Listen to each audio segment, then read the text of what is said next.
So welcome to the hidden second half of this video. If you were watching earlier, you saw the biscuits just didn't rise like I wanted them to. And I thought it was because I might have rolled them too flat. So I wanted to find out for sure. So I called my aunt, and that's what you should always do, is call your aunt. She said, first of all, jack the temperature on the stove. So I'm gonna go to 475. She swears that's a better temperature than the 400 I've been using. So I'm gonna try that. She also said, because if you remember, I had forgotten to preheat my oven and my dough sat out for a minute. She said the butter probably got too warm, which means they can't rise. So she said, try it this way because it's summertime and everything gets warm. I'm gonna put some ice in my big bowl and then I'm gonna nest the dough ball in it while I fix it. So that's what we're gonna do now. So now I have gotten just a layer of ice in this bowl.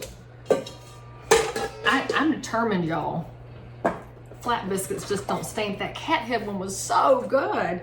And in fact, the ones that didn't rise were still fluffy and they still tasted amazing. They were just flat. They just didn't rise up like I wanted them to. So there's my buttermilk. Now, let's crush this bad bear out. I'm on a mission.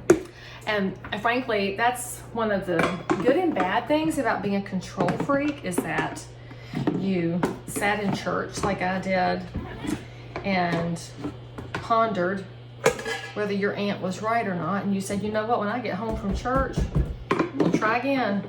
And so that's why yesterday you saw me in regular clothes and today you see me in church clothes. So let's make sure we get the flour nice and tamped in there. Get ready with a little bit of flour on my counter here.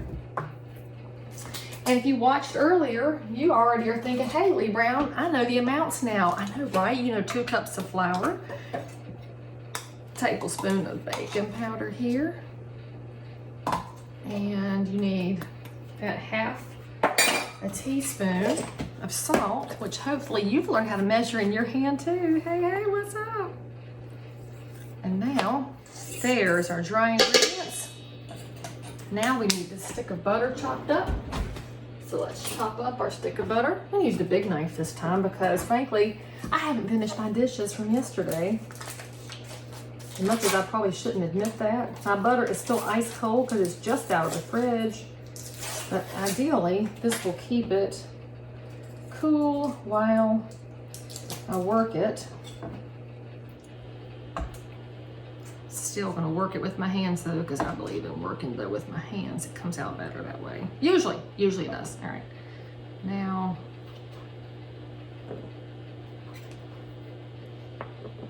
okay, now there's our stick of salted butter.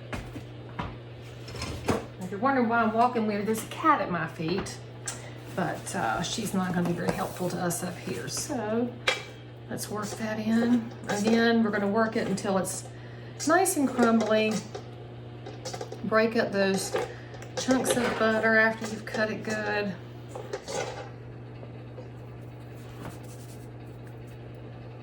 And then 1 cup of buttermilk. And as I discussed yesterday,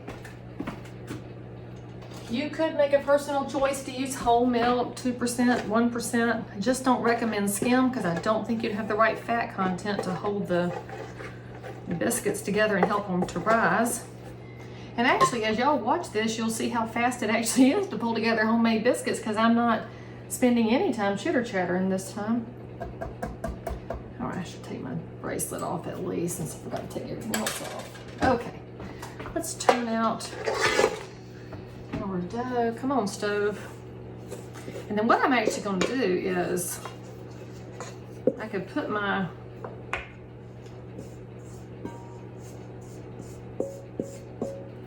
dough in the freezer if I want to hold it. Oh, it's nice and cold. I bet she's right. This is going to be the difference maker.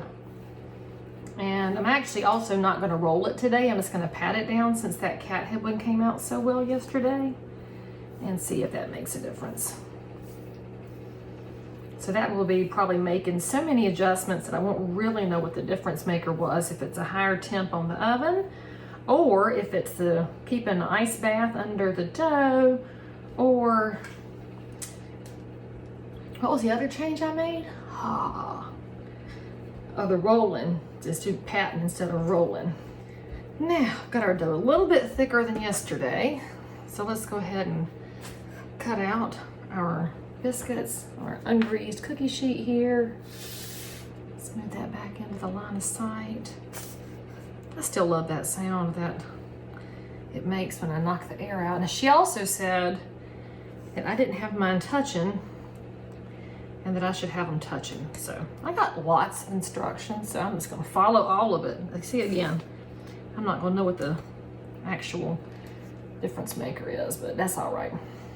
Okay, so if your oven is not yet preheated, put these in the fridge or the freezer to keep the butter cold in case this works. And I guess I could have put these in the middle of the tray, but I didn't, so I think I'm gonna relocate them.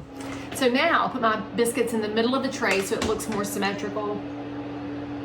And the oven's fan just sounded weird. We're not gonna have an issue. We're not. All right. We're at 475, so we're gonna see if that's the trick, if they're cold being the trick, if they're touching is the trick. Here we go.